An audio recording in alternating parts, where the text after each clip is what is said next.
शुक्लांबरधरं विष्णुं शशिवर्णं चतुर्भुजं प्रसन्नवदनं ध्याये सर्वविघ्नोपशान्तये सदाशिवसमारम्भां शंकराचार्यमध्यमां अस्मदाचार्यपर्यन्तां वन्दे गुरुपरम्परां। क्लास 5 భగవద్గీత ఈరోజు బ్యాచ్ 2. ఈరోజు మనము 15th చాప్టర్ లో ఉన్నాం. 15th చాప్టర్ లో 10, 11 చెప్పుకున్నాం. లాస్ట్ క్లాస్ లో 10 కాదు 14, 15 చెప్పుకున్నాం. ఎవరైనా నేర్చుకున్నారా 14, 15 నేర్చుకున్నావా? చెప్తావా? అహం వైశ్వానరో భూత్వా చెప్పు. అహం వైశ్వానరో భూత్వా ప్రాణినాం దేహమాశ్రితః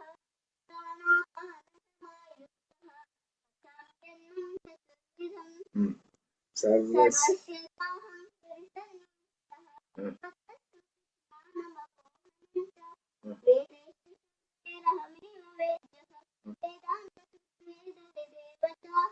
వెరీ గుడ్. ఇంకేమైనా నేర్చుకున్నారు? భూమి నేర్చుకున్నావు మీ?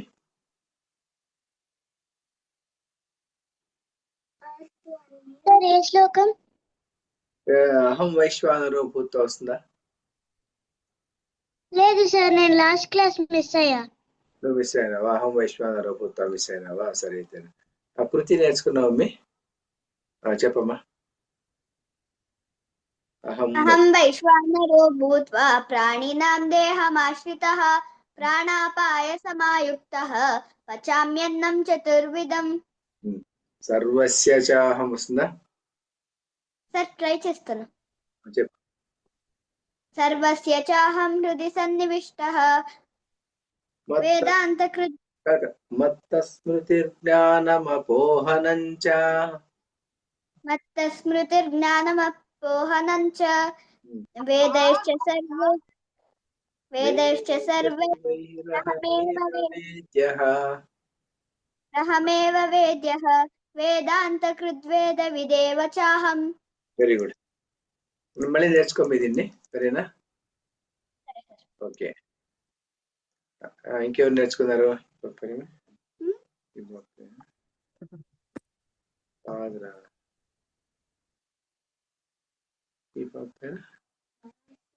మనస్వి నేర్చుకున్నావు మీ?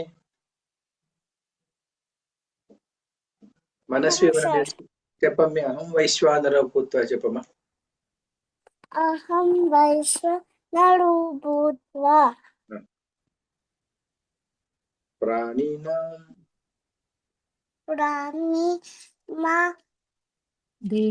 దేహమాశ్రితః ప్రాణాపాన సమాయుక్తః పచామ్యన్నం చతుర్విధం. సర్వస్య యథాహం హృది సన్నివిష్టః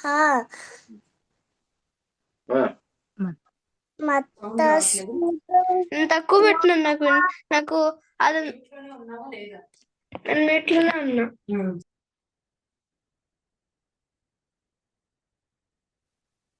చెప్పమే. సర్వస్య చాహం హృది సన్నివిష్టః చెప్పు.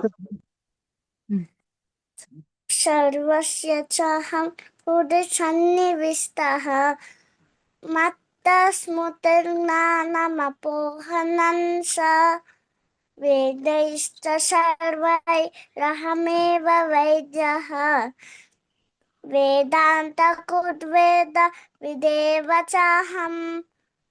బాగా చెప్పినావు మీ. Very good. బాగా చెప్పినావు. Very good. బాగా చెప్పినావు. Good good. బాగా చెప్పినావు. నువ్వు ఇంకెవరు ఈశాన్ నేర్చుకున్నావు ఏమన్నా? అహం వైశ్వానరో భూత్వా చెప్తావా? చెప్పమ్మా. అహం వైశ్వానరో భూత్వా ప్రాణినాం దేహమాశ్రితః ప్రాణాపాన సమాయుక్తః పచామ్యన్నం చతుర్విధం. సర్వస్య చాహం వస్తుందా? సర్వస్య చాహం హృది సన్నివిష్టః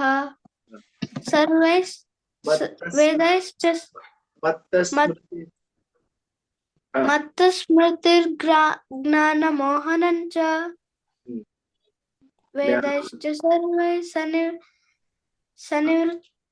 మత్తస్మృతిర్జ్ఞానమపోహనం చ మత్తస్మృతిర్జ్ఞానమపోహనం చ वेदैश्च सर्वैरहमेव वेद्यः वेदैश्च सर्वैरहमेव वेद्यः वेदान्तकृत्वेदविदेव चाहम् वेदान्तकृत्वेदविदेव चाहम् ఓకే నెక్స్ట్ క్లాస్ నేర్చుకుంటావా పాత Yes, sir.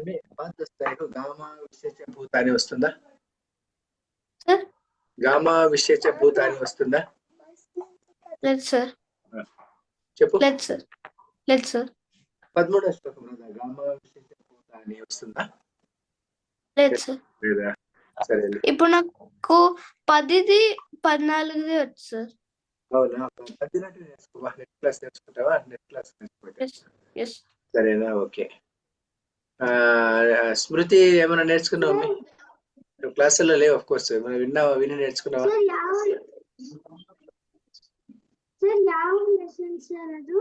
ఏమమ్మీ భరతమ్మ 14 15 ಬರುತ್ತಾ ಯಾವ್ದಾದ್ರು ಬರುತ್ತಾ 15th ಚಾಪ್ಟರ್ ಅಲ್ಲಿ 15th ಚಾಪ್ಟರ್ ಅಲ್ಲಿ ಎಷ್ಟು ಬರುತ್ತೆ ನೀವು ಬರಲಿಲ್ಲ ಅಲ್ವಾ ಇಷ್ಟು ದಿನ ಆಲ್ಮೋಸ್ಟ್ ಆಗೋಗ್ತಾ ಇದೆ 2-3 ಶ್ಲೋಕ ಆಯ್ತು ಅಂದ್ರೆ ಆಗೋಯ್ತು ಯಾವ್ದು ಬರಲ್ಲ ಅಲ್ವಾ ಮೇಧ ಏನಾದ್ರೂ ಬರುತ್ತಮ್ಮ వస్తుందమ్మీ మీద అహం వైశ్వానరో భూత్వా వస్తుందా లేదు సార్ నెక్స్ట్ క్లాస్ నేర్చుకుంటా నీకు రాదా వచ్చిట్లేదా నువ్వు ఇక్కడ పేరు మార్చుకోవాలి కదా మీ 1+IV 2201 అని ఉంది ఇది భూమి చెప్పమ్మీ సార్ పేరు మార్చుకోనకి రాలేదు సార్ చెప్పమ్మీ అహం వైశ్వానరో భూత్వా చెప్పమ్మా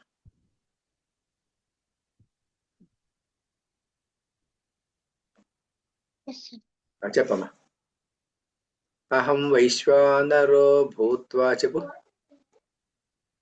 అహం వైశ్వానరో భూత్వా ప్రాణినాం దేహమాశ్రితః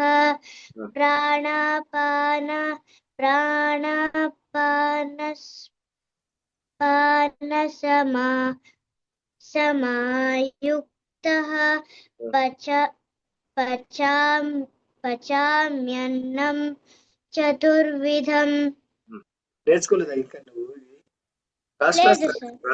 లాస్ట్ క్లాస్ రాలేదా నువ్వు ఓ సరే మా అయితే వెరీ గుడ్ నెక్స్ట్ క్లాస్ నేర్చుకోవాలి అయితే ఇది ఈరోజు చెప్పిస్తాను అయితే మళ్ళీ ఇంకోసారి 14th and 15th Yes sir, I just joined. Can you tell me which sloka, sir? 14 and 15. One second. You can ask other to read, okay, sir. Okay. You can just some other person will ask by the time. Okay. Huh? Which chapter? 15 sloka. 15 chapter. Okay, na? Okay. By the time I will be asking some other person. Okay. Bhumi నేను 14 చెప్తావా మీ 14 చెప్పిస్తే చెప్తావా చెప్పు అహం వైశ్వానరో భూత్వా సరి పెట్టి భూమి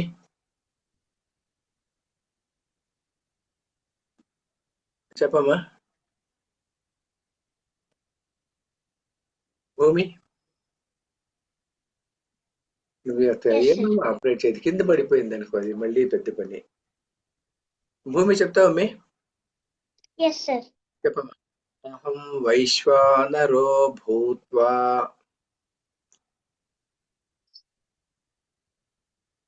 sir అహం వైశ్వానరో భూత్వా అహం వైశ్వానరో భూత్వా ఇంకోసారి చెప్పు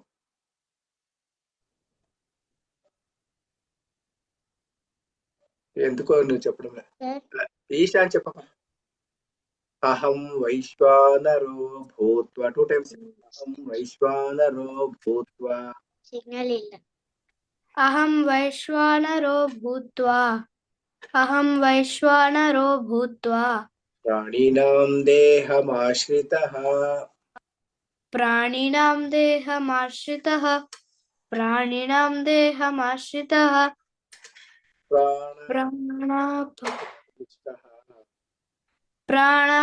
प्राणापानसमायुक्तः प्राणापानसमायुक्तः पचाम्यन्नं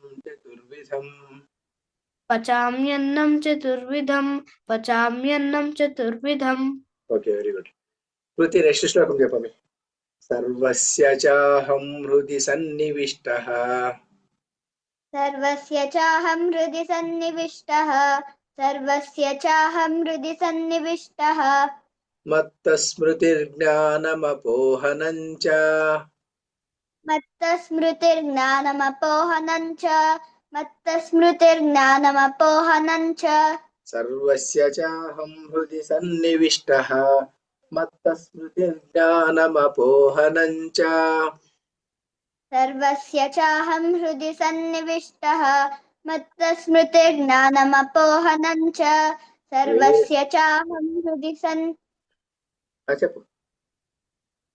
सन्निविष्टः मत्तस्मृतिर्ज्ञानमपोहनं च वेदैश्च सर्वैरहमेव वेद्यः वेदैश्च सर्वैरहमेव वेद्यः वेदैश्च सर्वैरहमेव वेद्यः वेदान्तकृत्वेदविदेव चाहम् वेदान्तकृत्वेदविदेह चाहं वेदान्तकृत्वेदविदेव चाहं वेदैश्च सर्वैरहमेव वेद्यः वेदान्तकृद्वेदविदेव चाहम् वेदैश्च सर्वैरहमेह वेद्यः वेदान्तकृद्वेह विदेव चाहं वेदैश्च सर्वैरहमेव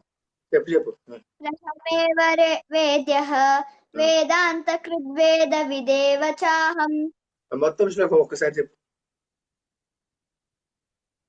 सर्वस्य चाहं हृदि सन्निविष्टः मत्तस्मृतिर्ज्ञानमपोहनं च वेदैश्च सर्वैरहमेह वेद्यः वेदान्तकृद्वेदविदेव चाहं వెరీ గుడ్ మేధా చదువుతావా వస్తుందమ్మి చెప్పిస్తా ఏమంట ఏమమ్మీ వచ్చలేదా సరే ఓకే వినయ will you read out Yes, sir.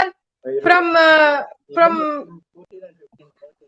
Aham Vaishwanaro Bhutva Praninam Dehamashritah Prana Apana Samayuktah Pachamannam Chaturvidam Sarvasya Chaham అన్నం వల్ల పచామ్యన్నం మా యావత్ okay, Pachamyannam Chaturvidam okay next Sarvasya Chaham. Should I read, sir? Okay Okay. Sarvasya Chaham Hridi Sannivishtaha Mattasmritignanamapohanam cha Vedaischa Sarvairahameva Vedyah Vedanta Kridveda Videva Chaham. Very good good Thank you, sir. Okay next ఏం చదువుతారప్ప ఎవరు చదువుతారు స్మృతి చదువుతా భరత భరత 14th and 15th chapter 14th and 15th shloka 15th chapter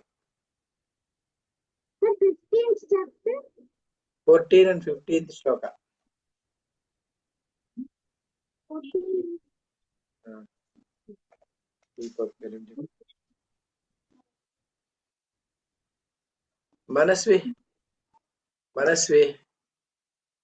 Manasvi, once again you can tell Sarvasya Chaham. Okay, sir. सर्वस्य चाहं हृदि सन्निविष्टः मत्तस्मृतिर्ज्ञानमपोहनं च वेदैश्च सर्वैरहमेव वेद्यः वेदान्तकृद्वेदविदेव चाहम्. Very good. Okay, bye చెప్దాం. CV బా నెక్స్ట్ శ్లోకం చెప్తావా? द्वाविमौ पुरुषौ लोके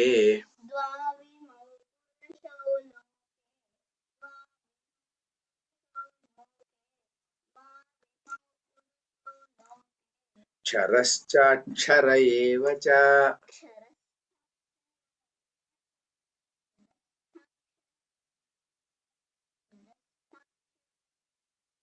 द्वाविमौ पुरुषौ लोके क्षरश्चाक्षर एव च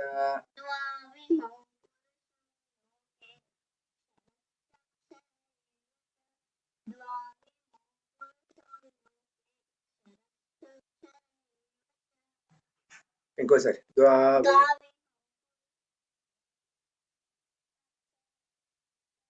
क्षर सर्वाणि भूतानि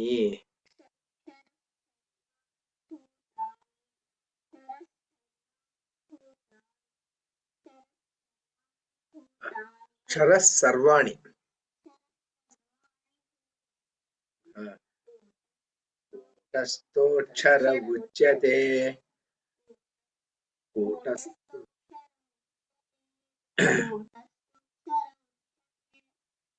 कूटस्थोऽक्षर उच्यते अक्षरः सर्वाणि भूतानि कूटस्थोऽक्षर उच्यते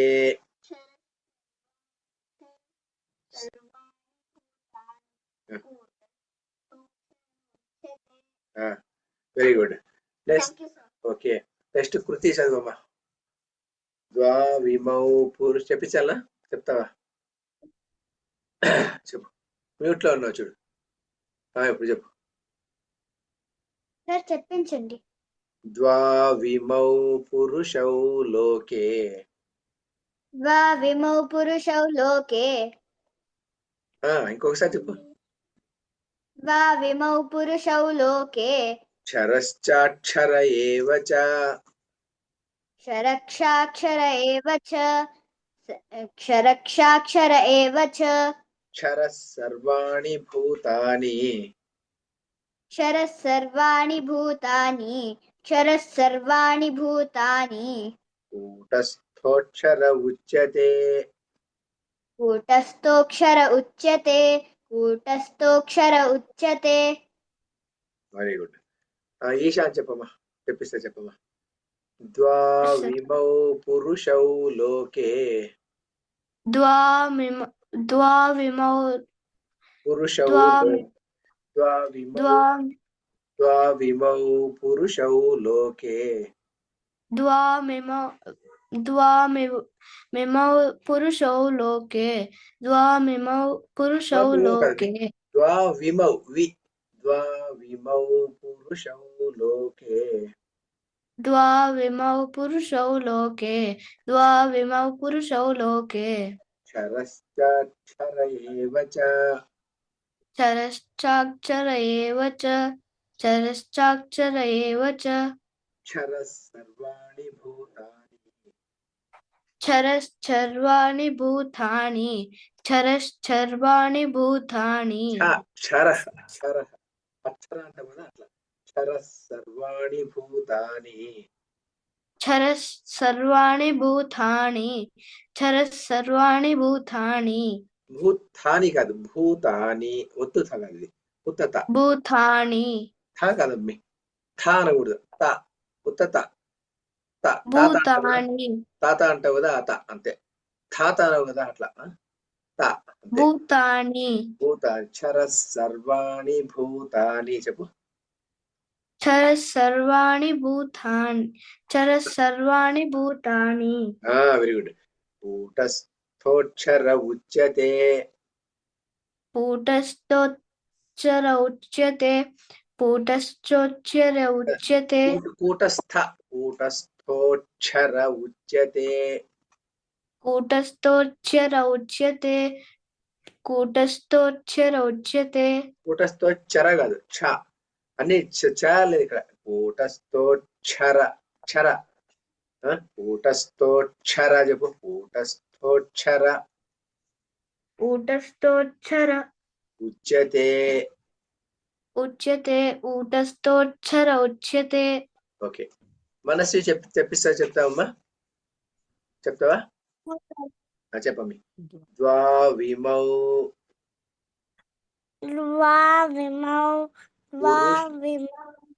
పురుషౌ లోకే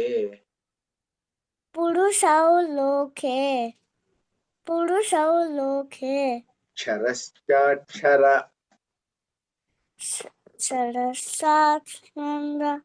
క్షరశ్చాక్షర అంతే, 2 అక్షరాలు. క్షరశ్చాక్షర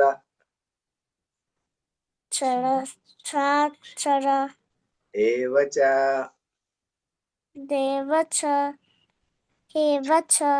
క్షరః సర్వాణి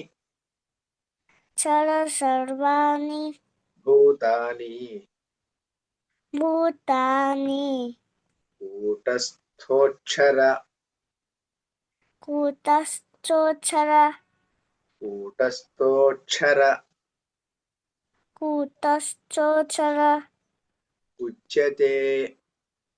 ఉచ్యతే. Very good. స్మృతి చెప్పమ్మ. 15th chapter 16th శ్లోక చెప్పమ్మ. ద్వావిమౌ పురుషౌ లోకే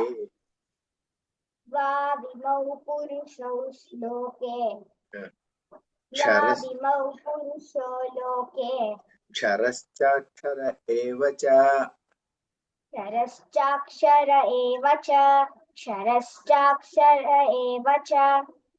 క్షరः సర్వాణి భూతాని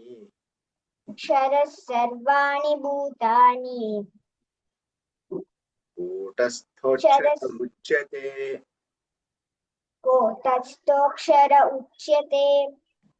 ఓకే, వెరీ గుడ్. భూమి చెప్పమి. ద్వావిమౌ పురుషౌ లోకే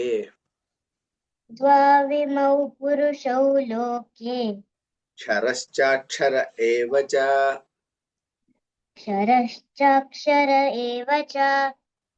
క్షరः సర్వాణి భూతాని కూటస్థోక్షర ఉచ్యతే. Very good. ఇంకెవరు మీరు మేధ చెప్పమ్మా. ద్వావిమౌ పురుషౌ లోకే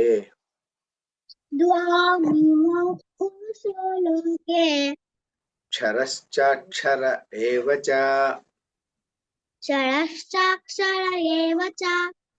క్షరः సర్వాణి భూతాని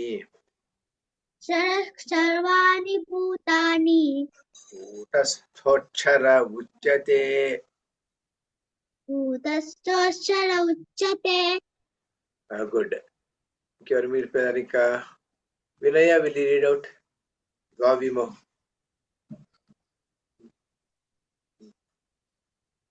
వినయ, యు ఆర్ దేర్?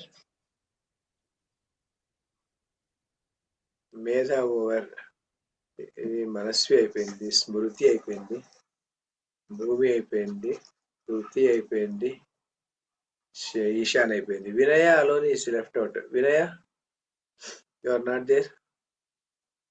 ఓకే, ఇంకొక శ్లోకం చెప్పుకుందాం అయితేను. లేకుంటే పాత శ్లోకాలు ఎంతవరకు వస్తుందా? ఎవరికైనా వస్తాయా? పాత శ్లోకాలు ఎన్ని శ్లోకాలు వస్తాయి అందరికీ? 1వ శ్లోకం నుంచి ఎన్ని వస్తాయి? ఎంతమందికి వస్తుంది? ఈశాన్కు 7 వస్తుండే కదా, ఇప్పుడు 10 వరకు నేర్చుకున్నా. ఈశాన్ ఏమన్నా? ఎస్ సార్, 10 వరకు వచ్చు సార్. 10 వరకు వచ్చినా. ఇప్పుడు అయితే 8th అడుగుతాను. నువ్వు అయితే ఇక్కడి నుంచి చెప్పు. నువ్వు అయితే నిర్మాణ మోహ నుంచి చెప్పుకుంటావు కదా.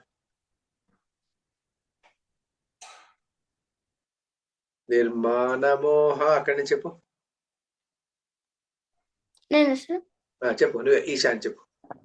निर्माणमोहादितसङ्गदोषाः अध्यात्मनित्या विनिवृत्तकामाः द्वन्द्वैर्विमुक्ता सुखदुःखसंज्ञैः गच्छन्त्यमूढाः पदमव्ययं तत् न तद्भासयते सूर्यो न शशाङ्को न पावकः यद्गत्वा न निवर्तन्ते तद्धाम परमं मम ममैवांशो जीवलोके जीवभूतः सनातनः मनशिष्ठानि इन्द्रियाणि प्रकृतिस्थानि कर्षति शरीरं यदवाप्नोति यच्चाप्युत्क्रामतीश्वरः गृहीत्वैतानि संयाति वायुर्गन्धानि वाशयात् श्रोत्रं चक्षुस्पर्शनं च रसनं घ्राणमेव च मन अधिष्ठाय मनश्चायं विषयानुपसेवते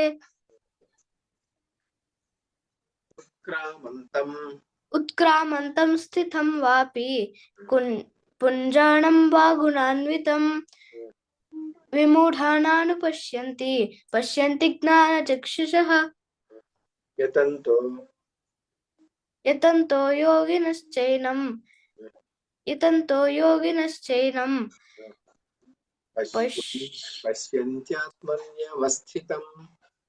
पश्यन्त्यात्मन्यवस्थितं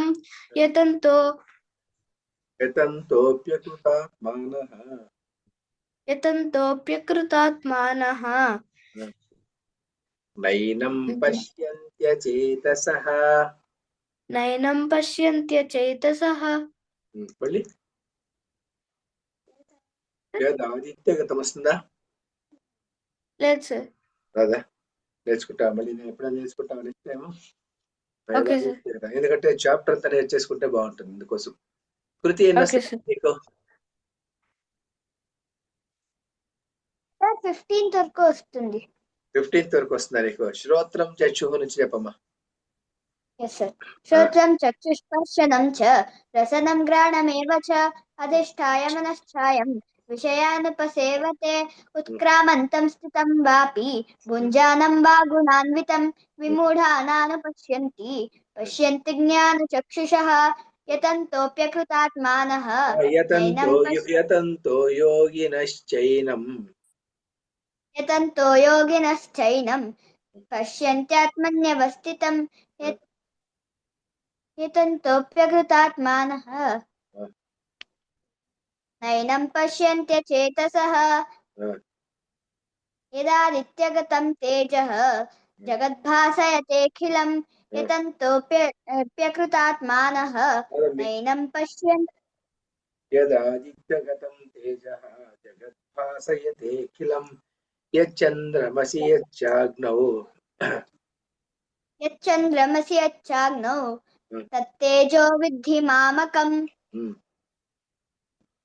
गामाविश्य च भूतानि घामाविश्य च भूतानि धारयाम्यहमोजसाः पुष्णामि चौषधी सर्वाः सोमो भूत्वा रसात्मकः अहं वैश्वानरो भूत्वा प्राणिनां देहमाश्रितः प्राणापानसमायुक्तः पचाम्यन्नं चतुर्विधम् अहं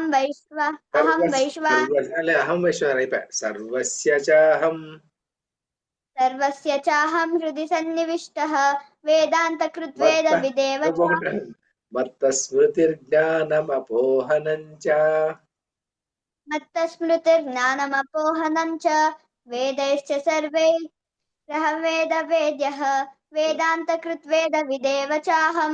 వెరీ గుడ్. నువ్వు ఏం చేస్తావంటే ఒక శ్లోకంలో లైన్ చెప్పేసి వేరే శ్లోకంలో లైన్ చెప్పేస్తావు. మళ్ళీ అట్లా చెప్పకూడదు. బాగా గుర్తుపెట్టుకుంటారా? సరేనా? బాగా గుర్తుపెట్టుకుంటారా? భూమి కదా. మనస్వి ఎన్ని వస్తాయమ్మి? సరే 8 to 9 ఇచ్చి ఇంకన్నీ ఆల్మోస్ట్ వస్తుంది సార్. 8 to 9 అది క్లాస్ అటెండ్ అవ్వలేదు, అందుకు కొంచెం వస్తుంది. హాఫ్ ఆఫ్ అది 8 to 9 రాదమ్మా. 8 to 9 అది హాఫ్ ఆఫ్ వస్తుంది అంతే, ఇంకా నేర్చుకుంటోంది.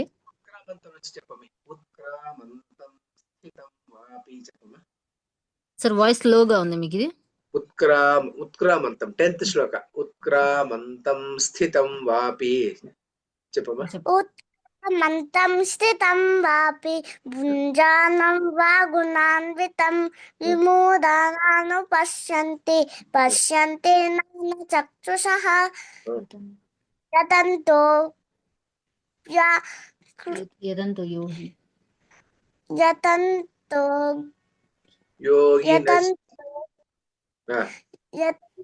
యోగినశ్చైనం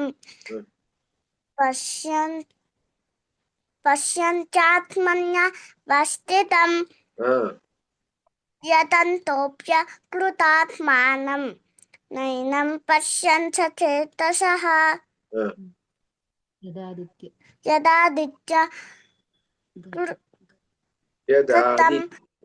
యదాదిత్యగతం తేజః యదాదిత్య గతం తేజః ఆ, జగద్భాసయతే కిలం ఆ.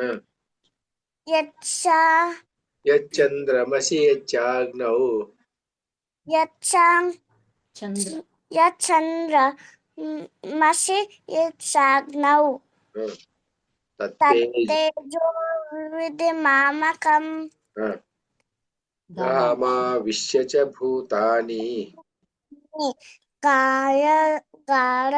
కారయామ్యహమోజసా ఆ, పుష్పాన్ పుష్పా చౌషధి సర్వః ఆ. సోము భూత్వా మశాక్వః. వెరీ గుడ్ అహం వైశ్వానర రాదు కదా ఇంకా నేర్చుకోలే సరేలే నెక్స్ట్ క్లాస్ నేర్చుకోఅయితే అహం వైశ్వానర వస్తుందా చెప్పు 14 15 వరకు వస్తుంది. అహం వైశ్వానర చెప్పేం అయితే చెప్పు అహం వైశ్వానరో భూత్వా ఆ. ప్రాణినాం దేహమాశ్రితః ప్రాణాపానసమాయుక్తః పచామ్యన్న చతుర్విధం సర్వస్య చాహం హృది సన్నివిష్టః మత్తస్మృతిర్జ్ఞానం మపోహనం చ వేదైశ్చ సర్వైరహమేవ వైద్యః వేదాంత కుద్వేద విదేవ చాహం. వెరీ గుడ్ అమ్మి వెరీ గుడ్ చాలా బాగా చెప్పినావు అమ్మి గుడ్ బాగా చెప్పినావు ఇంక నెక్స్ట్ ఏం చెప్తారప్పా స్మృతి ఇంకా నేర్చుకోలేదు వినయ అయిపోయింది మనస్వి అయిపోయింది భూమి నెక్స్ట్ ఎక్కడి వరకు వస్తాయి అమ్మా భూమి ఎన్ని వస్తాయి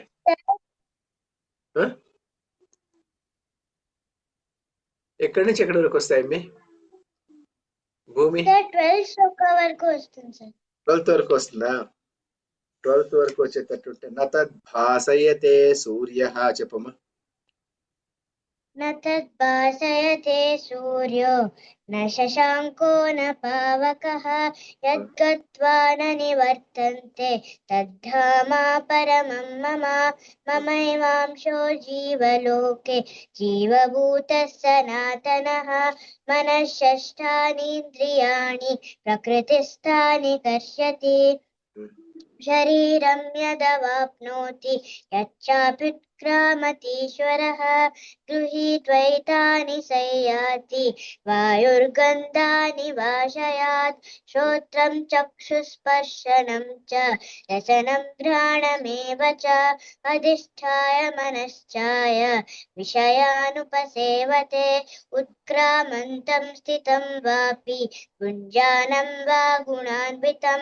विमूढानानुपश्यन्ति ज्ञानचक्षुषः यतन्तो योगिनश्चैनं पश्यन्त्यात्मन्यवस्थितं यतन्तोऽप्यकृतात्मानो नैनं पश्यन्त्यचेतसः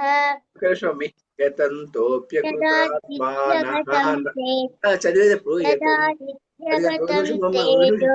భూమి ఒక నిమిషం ఏతంతోప్యకృతాత్మానః అని చెప్పాలా చదివేటప్పుడు అయినా నో అని చదవకూడదు అమ్మి ఏతంతోప్యకృతాత్మానః రెండు కరెక్ట్ అయినప్పటికీ కూడాను పద్ధతి అంతే ఏతంతోప్యకృతాత్మానః నైనం పశ్యంత్యచేతసః అని చెప్పాలి ఇంక రెండోది కూడా అంతే యదాదిత్యగతం తేజో అనకూడదు యదాదిత్యగతం తేజ జగద్భాసయతే ఖిలమా అప్పటికప్పుడు నువ్వు రాసేసుకోవాలి బుక్ లో అయినా మనం చెప్పించేటప్పుడు విసర్గ రాసేసుకో చెప్పమ్మా యదాదిత్యగతం తేజ చెప్పు यदादित्यगतं तेजः जगद्भासयतेऽखिलं यच्चान्द्रमसि यच्चाग्नौ तत्तेजो विद्धि मामकम्.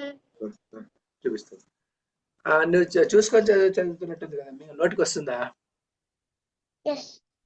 కళ్ళు మూసుకొని చెప్పు ఉత్క్రామ 10th 11th 12th నోటికి రాదు సార్. 10th 11th నోటికి రాదా అయితే కళ్ళు మూసుకొని శ్రోత్రం చక్షు చెప్పు श्रोत्रं चक्षुस्पर्शनं च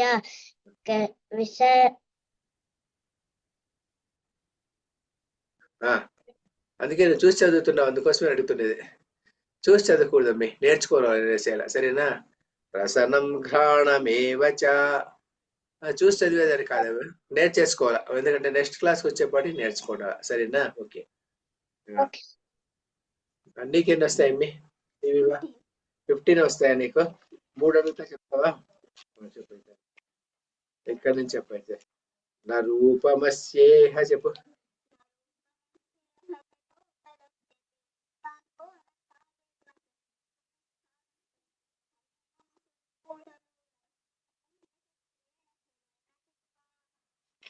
ఇంకొకటి, శరీరం యదవాప్నోతి చెప్పు.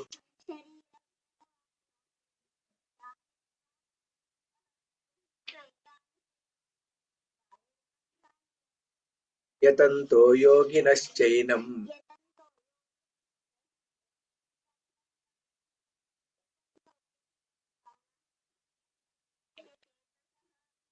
తర్వాత గామా విశ్యచ భూతాని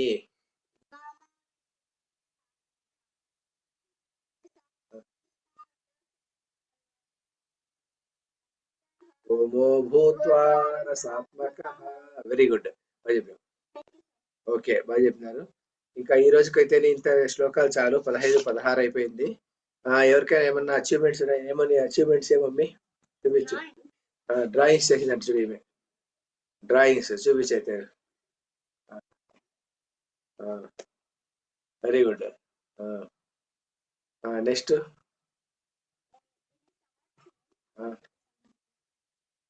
వెరీ గుడ్ చూపించు. ఎందుకంటే ఈశాన్ కూడా చేయెత్తినాడు.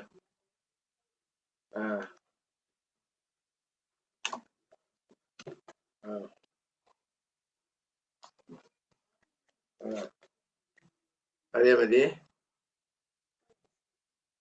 Cone ice cream. ఈశాన్ చేయెత్తినాడు. ఇంక 1 minute ఉంది అంతే. ఎన్ని చేసినావు? Very good, very good, very good. Summer లో చేసిండేటివి నేను. Good, good.